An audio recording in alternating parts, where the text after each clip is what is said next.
아멘. 우리가 성경을 읽을 때, 특히 복음서를 읽을 때 우리는 예수님과 그의 제자들의 감정이입을 합니다.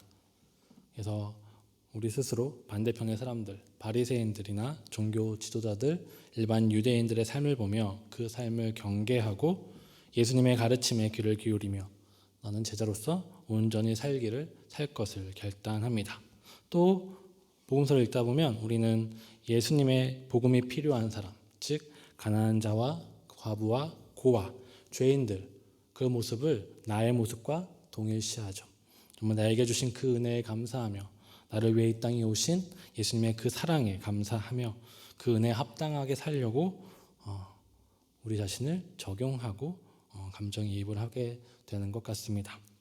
그런데 우리는 그 반대에 있는, 즉 예수님과 예수님의 제자들, 그리고 가난하고 약한 죄인들을 비판하고 정죄하는 바리새인들과 종교 지도자들과 우리를 연결하는 것은 쉽게 하지 못하는 것 같아요.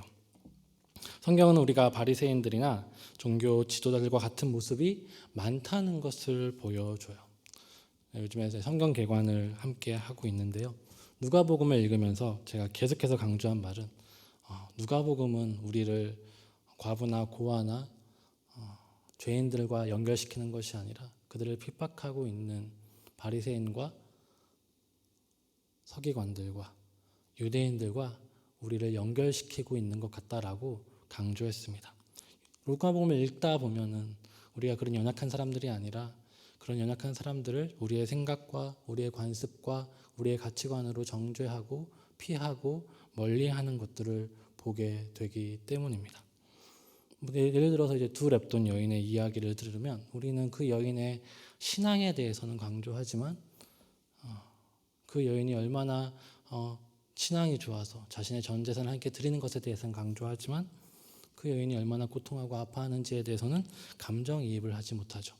오히려 우리는 서기관들처럼 아니면은 바리새인들처럼 그 종교적인 의의는 강조하지만 그의 삶과 그의 어려움과 아픔에 대해서는 우리 자신을 투영하지 못하는 것이죠. 오히려 우리 자신을 바리새인과 서기관들에게 투영할 때가 많다는 겁니다. 우리가 이미 예수 그리스도를 믿는 자로서 예수님의 말씀보다 내 생각과 가치, 나의 가치관과 내가 가지고 있는 습관에 젖어서 예수님의 말씀을 밀어대고 내 생각대로 살 때가 많이 있다는 거죠. 우리의 종교생활, 우리의 신앙생활, 우리의 삶을 한번 돌아보았으면 좋겠습니다. 여러분은 나 자신이 어떤 사람과 같아 보입니까? 이미 권사님이 되시고 장로님이 되시고 안수 집사님이 되시고 집사님이 되셔서 교회를 오래 다니셨으면 우리는 지금의 자리는 약자와 연약한 자의 자리에 있지 않다는 것입니다.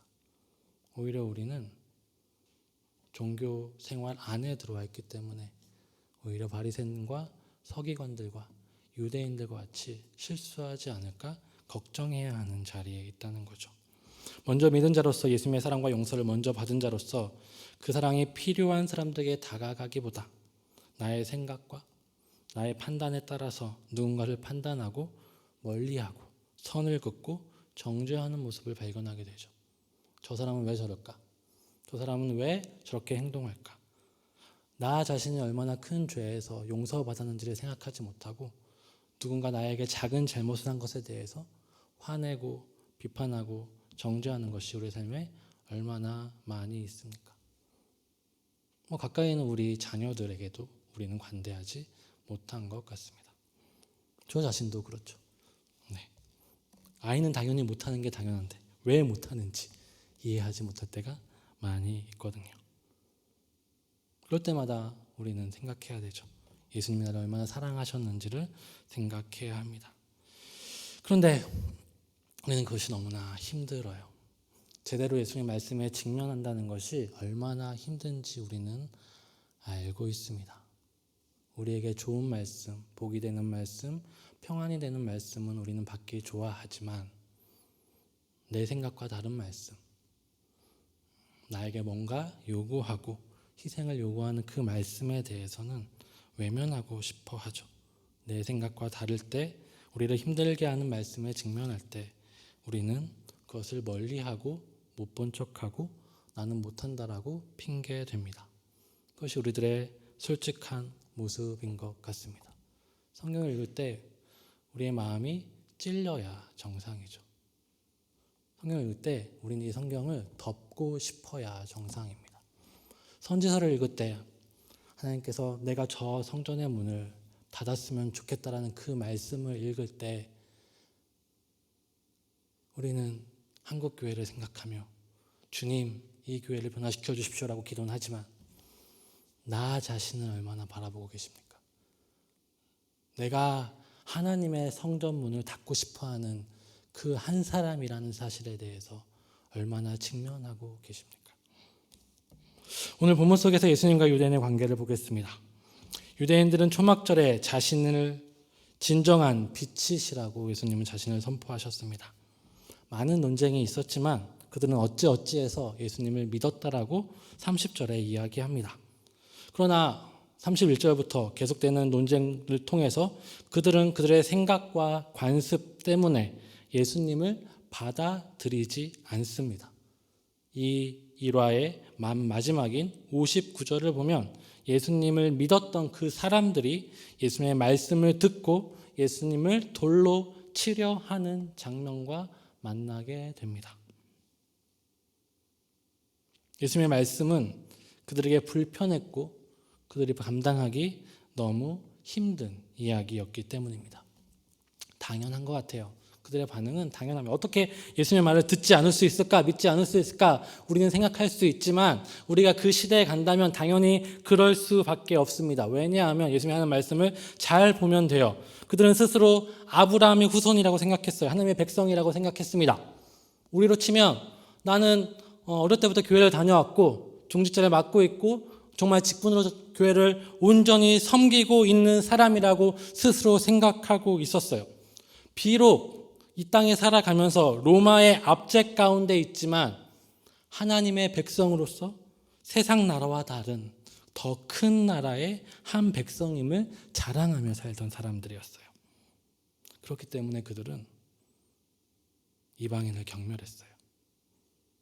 죄인들을 무시했어요. 과부와 고아를 귀하게 생각하지 않았어요. 왜냐하면 그들은 하나님의 말씀에서 떠난 자들이고 아브라함의 후손이 아니고 신앙에서 타협한 죄인이었기 때문입니다. 유대인들 스스로 하나님의 백성임을 자랑스럽게 생각하면서 살았습니다. 그러나 그들의 삶은 하나님의 백성답지 못했죠. 예수님은 그들에 대해서 죄의 종된 모습이라고 이야기하시는 거죠. 진리가 너희를 자유롭게 하리라 라는 그 말씀에 대해서 그들은 깨달았어요. 이 사람이 우리가 로마의 종되었다라고 이야기하는 것이 아니라 우리 아브라함의 자손이고 하나님의 아들인데 지금 죄에 억눌려 있고 무언가 세상 권세에 억눌려 있는 자라고 비꼬고 있구나 라고 들었던 것이죠. 그런 그들이 예수님의 말씀을 들었을 때 좋게 들을 수 없는 것입니다. 그 사람이, 그 예수님이 정말 여러분들을 향해서 어떤 사람이 와서 유명한 선생이래요. 선생이 이 강단에 서서 여러분들을 향해서 죄의 종이라고 이야기하고 여러분들의 삶 가운데 구원이 받았다라고 확신한 여러분 삶 가운데 여러분은 마귀의 자식이라고 이야기한다면 여러분 좋아하시겠습니까? 그렇게 이야기하고 계신 거죠. 예수님의 말씀은 당연히 받아야 되는 것이 아니라 그들의 삶 가운데 엄청난 충격을 주는 말씀이었고 받아들일 수 없는 말씀이었다는 겁니다. 그리고 이렇게 이야기하죠. 자신의 말을 듣고 받아들이면, 자신의 말을 듣고 자신을 영접하면 이제 여러분들은 죄에서 자유롭게 될 것입니다 라고 이야기합니다. 그 이유는 나는 하나님이기 때문이다 라고 말하고 있는 것이죠. 자신을 믿지 않는 자는 죄의 종이고 자신을 믿지 않는 자는 거짓의 아비인 마귀의 자녀이고 자신의 말을 듣고 믿고 받아들이는 자는 하나님의 자녀가 될 것이고 참된 자유를 얻을 것이라고 말하고 있습니다. 당연히 유대인들은 반발하겠죠. 받아들일 수 없는 말이기 때문입니다. 자신들은 언제나 하나님의 백성이었고 종된 적이 없다라고 반발합니다. 그들은 아브라함의 후손으로 구원받은 하나님의 자녀임을 자랑하였고 그것을 지금 예수님께 이야기하고 있죠. 그것을 반발하는 예수님에 대하여 다시 반론을 제기합니다. 자신의 그러나 그리고 예수님께서 자신을 하나님이라고 이야기했을 때는 더 이상 참을 수 없어서 예수님을 죽이려고 합니다.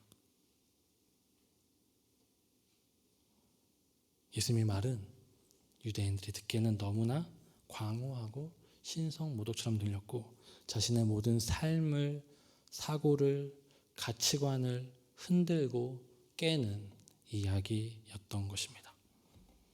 그리고 이것은 예수님의 분명한 의도이고 요한복음이 우리에게 주는 의도입니다.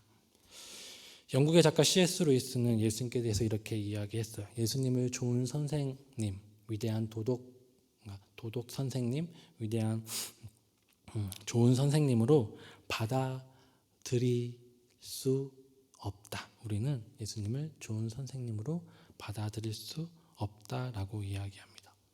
예수님의 말을 들으면 그는 미치광이거나 거짓말쟁이이거나 아니면 그의 말대로 하나님일 수밖에 없다. 우리는 그 양자의 선택 가운데 선택해야 한다라고 이야기했습니다. 요한복음을 읽으면 우리는 그럴 수밖에 없어요. 요한복음은 논쟁적이지 않거든요. 요한복음은 예수님이 하나님이시라는 그 사실에서 시작해서 그것을 선포하고 그것을 믿고 받아들이는 자는 구원을 얻을 것이고 그것을 거부하는 사람은 심판을 받게 될 것이라고 죄의 종이라고 이야기하고 있습니다. 중간은 없다라는 거죠. 예수님이 왜 자신이 하나님의 아들이신지 메시아인지 요한복음에서는 설명하지 않으셔요. 자신이 하나님의 아들이라고 자신이 스스로 있는 자, 곧 하나님이라고 선포하실 뿐입니다. 58절에 보면 8장 58절에 보면 제가 띄우지는 않겠는데 한번 성경에서 보셨으면 좋겠습니다. 예수께서 이르시되 진실로 진실로 너에게 이르노니 아브라함이 나기 전부터 내가 있느니라 라고 이야기해요. 이 구절이 조금 이상해요. 읽어보면 뭐가 조금 이상한 부분이 있습니다. 내가 진실로 너에게 이르노니 아브라함이 나기 전부터 내가 있었느니라 혹은 있어 왔느니라 라고 해야지 시제가 맞고 문법에 맞죠. 근데 있느니라 라고 되어 있어요. 이건 틀린 게 아니라 예수님께서 의도적으로 이렇게 말씀하고 계십니다. 나는 있다 라고 하는 말은 이 말은 어디서 왔냐면 모세가 떨기나무 아래서 하나님께 만났을 때 하나님이 자신을 나는 스스로 있는 자니라 라고 했을 때 그 말에서 나온 이야기입니다. 히브리어로 아쉐르, 죄송합니다. 예흐의 아쉐르 예흐의 영어로 해석하면 I am who I am. 한글로 하면 나는 있다. 나는 있기 때문에 나는 있는 사람이 있다. 나는 있기 때문에 나는 있다. 뭐 이렇게 해석할 수 있을 것 같고, 헬라어로는 에고 에이미라고 할 수 있죠. 그리고 이거는 에고 에이미, 나는 I am, 나는 있다라고 표현한 겁니다. 이것은 무엇이냐면 하나님의 영원성에 대한 표현입니다. 무슨 말이냐면 하나님을 형용할 수 있는 것은 어떤 형용사로 형용할 수 있는 것이 아니라 하나님으로만 형용할 수 있다는 거죠. 하나님이 계시고 그 계심에 대한 형용하는 것은 그냥 계시다는 것으로만 형용할 수 있다라는 말입니다. 어려운 말이죠. 그냥 신적 언어다. 하나님에 대한 신적 표현이다라고 생각하시면 됩니다. 그래서 나는 있다라고 나는 있어 왔느니가 아니라 있다라고 표현하고 있는 거죠. 이 말을 유대인들은 듣기 힘들었습니다. 왜냐하면 예수님은 자신을 나는 스스로 있는 자다라고 광호하게 선포하고 있는 장면이기 때문입니다. 예수님은 이 말씀을 통해 자신이 아브라함의 이전부터 존재했다는 선제만을 표현한 것이 아니라 자기 자신이 곧 하나님이심을 선포하고 선언하고 있는 것이죠. 그리고 예수님은 그 말씀 앞에 믿음과 불신 두 가지 선택을 우리 앞에 두십니다. 그리고 이렇게 말씀하시죠. 오늘 우리가 너무나 잘 아는 말씀이죠.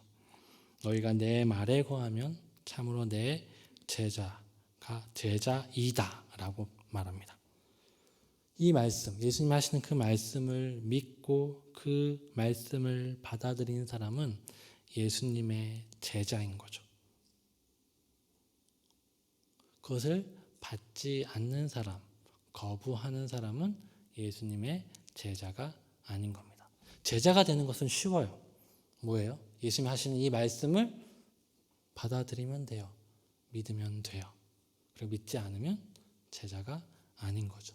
이 양자택일의 문제 앞에 우리를 몰고 가고 계시는 것이죠. 자신의 생각과 가치관 속에 있어요. 유대인들도 그 가치관 속에서 어떻게 사람이 하나님일 수 있느냐, 내가 아브라함의 자손인데 어떻게 내가 죄의 종일 수 있느냐라는 그 가치 앞에 예수님은 선포하시죠. 그 선포를 믿는 사람, 받아들인 사람 내 제자이고, 그렇지 않으면 내 제자가 아니라고 이야기합니다. 여기까지 하면 우리는 믿기 힘들 거예요. 믿지 못할 거예요. 어떻게 저 사람이 사이비 교주가 아닌지, 정말 가짜인지 어떻게 알 수 있습니까? 계속해서 예수님은 선포하십니다. 말씀 안에 거하는 사람은 진리를 알게 될 것이다. 내 제자, 너희가 내 말에 거하면 참으로 내 제자고, 여기가 되고라고 번역했는데 제자이다라고 번역하는 것이 조금 더 낫습니다. 제자이고 진리를 알게 될 것이다. 미래형으로 표현되어 있어요. 진리를 알게 될 것이다. 말씀 안에 거하는 사람은 제자이죠. 그 제자들은 그 말씀을 믿고 받아들였기 때문에 진리를 알게 될 것입니다. 그리고 그 진리이신 예수 그리스도가 누구인지를 온전히 깨닫게 될 것이라고 이야기하는 것이죠. 동어 반복 같아요. 논리적인 순환 오류 같아요. 아무리 봐도 정말 어려웠어요. 이 말씀을 읽는데 결국 다시 예수님이 하나님이시고 너희가 나를 믿으면 너희가 나를 하나님인 것을 알게 될 것이다. 믿었으니까 하나님인 줄 믿었으니까 받아들였으니까 그 말씀 안에 있는 거잖아요. 근데 그것을 믿는 가운데서 진짜 그 예수님이 진리임을 하나님이심을 알게 될 것이라고 선포하고 있는 거죠. 초청하는 것 같아요. 그 말씀이 우리와 다르고 우리에게 힘들지라도 그 말씀을 받기로 결단하고 그 안에 거하면 우리는 예수님을 만나게 될 거라는 거죠. 그냥 광호하고 정말 미치광이처럼 이야기하는 예수님이 아니라 그분이 말씀하셨던 것처럼 참 하나님이신 하나님의 아들이신 예수님에 대해서 온전히 알게 될 거라고 말씀합니다. 왜냐하면 그리고 그 예수님으로 말미암아 우리가 참된 자유를 얻게 될 것이라고 말합니다. 모든 죄와 어그러짐과 고통 가운데 살던 우리의 삶, 거짓의 아비인 마귀의 억압 속에서 살던 삶에서 자유롭게 될 것이라고 말씀하십니다. 예수님은 그것 때문에 이 땅에 오신 분이기 때문이죠.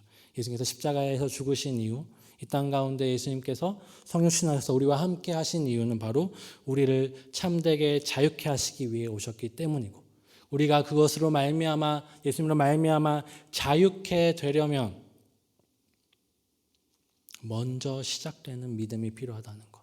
우리의 모든 가치관과 우리의 모든 사고와 우리의 모든 생각을 깨는, 예수님이 곧 하나님이시라는 그 광호하고 미치광이처럼 들리는 그 말을 믿는 것에서 시작된다는 거죠. 그리고 여러분들은 그것을 믿었기 때문에 이 자리에 있는 줄 믿습니다. 그렇죠? 그러면 끝이죠. 근데 여기가 끝이 아닌 것 같아요. 말씀드렸지만 여러분은 유대인들 그리고 바리새인들, 서기관들과 감정이입을 해야 된다고 생각해요. 무슨 말이냐면 유대인들과 서기관들도 하나님의 백성으로 생각하면서 그의 뜻에 맞게 살아갔어요. 근데 어느 순간인가 자신의 관습, 가치관, 세계관을 따라서 하나님의 은혜를 저버리고 자신의 장로들의 전통이나 율법적인 행위를 강조하고 강요하기 시작했고, 그것을 거절하고 그것을 무시하는 것 같은 예수님이 나타났을 때 예수님을 배격하고 죽이려고 했던 것을 우리는 기억해야 돼요. 무슨 말입니까? 그렇게 시작했는데 우리가 어느 순간인가 그 믿음이 아니라, 그 예수님의 말씀이 아니라 내 생각과 내 가치관과 내 사고에 빠져서 그 말씀대로 살지 못하게 되어 버릴 수 있다는 것을 본문은 또한 이야기해 주고 있는 것이죠. 하나님의 말씀이 선포되었을 때 그것이 내 생각과 다르다고 해서 거절하고 무시하고 밀어내는 것, 그것이 나일 수 있다는 겁니다. 여러분이 정말 믿음으로 말미암아 시작되었고 믿음으로 말미암아 하나님의 백성이 되었지만, 우리가 계속해서 그 말씀 앞에, 그 믿음 앞에 계속해서 나아가지 않는다면 나도 모르는 사이에 우리는 나의 생각, 나의 이기심, 나의 가치관, 나의 습관에 빠져서 하나님의 말씀을 거부하고 있는 우리가 될 수도 있다는 겁니다. 어떻게 그럴 수 있을까요? 바울을 한번 생각해 보세요. 바울은 율법에 열심히 있던 사람이었어요. 하나님을 위해서 살던 사람이었어요. 그의 삶의 결과는 무엇입니까? 예수님을 핍박하는 삶이었죠. 우리가 지금 믿음으로 열정이 있고, 내가 지금 구역장으로, 내가 지금 전도회장으로 열심히 섬기고 있는 그 자체가 끝이라고 한다면 그 삶 자체가 어느 순간인가 예수님을 핍박하고 예수님의 영광을 가릴 수 있는, 예수님께 돌을 던지고 있는 유대인과 같아질 수 있다는 것을 우리는 기억해야 되는 거죠. 우리 자신을 항상 이 말씀 앞에 비추어 봐야 된다는 겁니다. 솔직하게 진실하게 이 말씀 앞에 나아가도록 몸부림쳐야 된다는 겁니다. 성경을 읽을 때 내가 원하는 말씀, 내가 듣기에 정말 위로가 되는 말씀만 있는 것이 아니라 그 모든 말씀을 나에게 적용하고 나에게 비추어 봐서 정말 내가 그 말씀 앞에 바로 서 있는가 점검하고 그 말씀에 내 자신을 온전히 드리는 삶을 살아야 되는 거죠. 그 삶이 미쳐 보일 수 있어요. 아니 어떻게 이렇게 살아요? 아니 어떻게 우리가 이렇게 살 수가 있겠습니까? 라고 말할 수 있어요. 저라고 뭐 이 말씀대로 살겠습니까? 때로는 타협하고 때로는 아니에요, 못해요, 어떻게 그렇게 해요? 라고 할 때도 있죠. 이 세상에서 살면서 어느 정도 타협도 해야 되잖아요, 이렇게 생각도 하죠. 그러나 우리는 우리 자신을 진솔하게 솔직하게 돌아보고 그 삶에 우리를 맡겨야 합니다.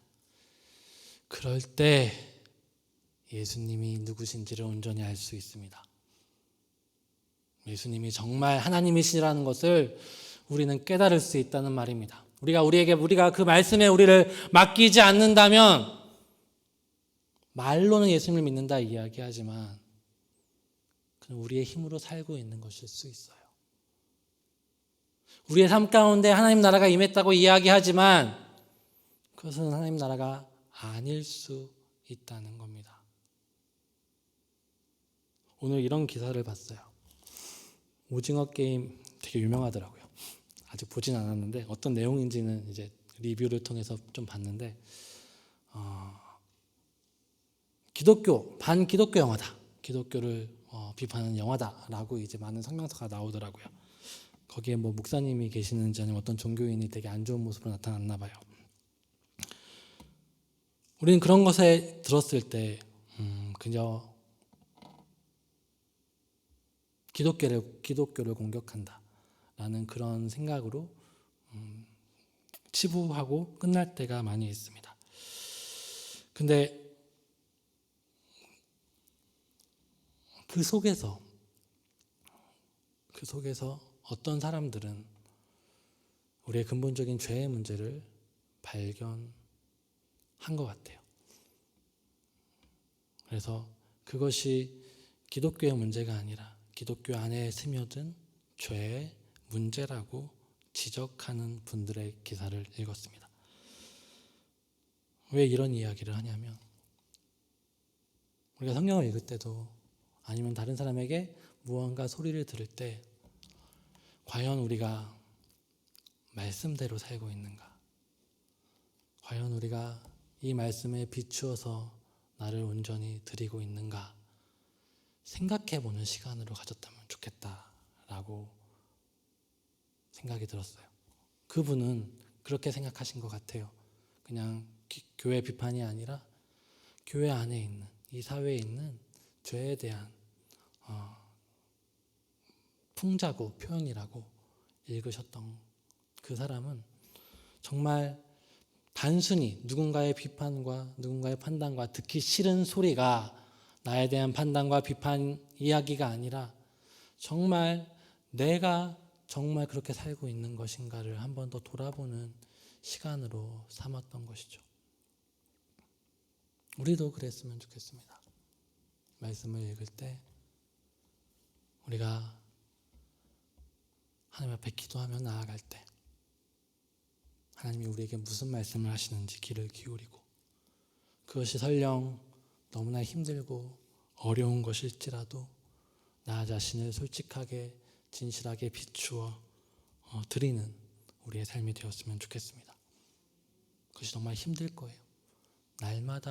날마다 나를 돌아보고 직면하고 인정하고 회개하는 것이 그리 쉬운 것은 아닙니다. 그러나 우리는 그렇게 해야 합니다. 그 말씀 앞에 나를 온전히 드려야 합니다. 그랬을 때 여러분은 여러분 삶 속에 참된 하나님 나라를 누릴 수 있을 것입니다. 함께 찬양하고 기도하겠습니다.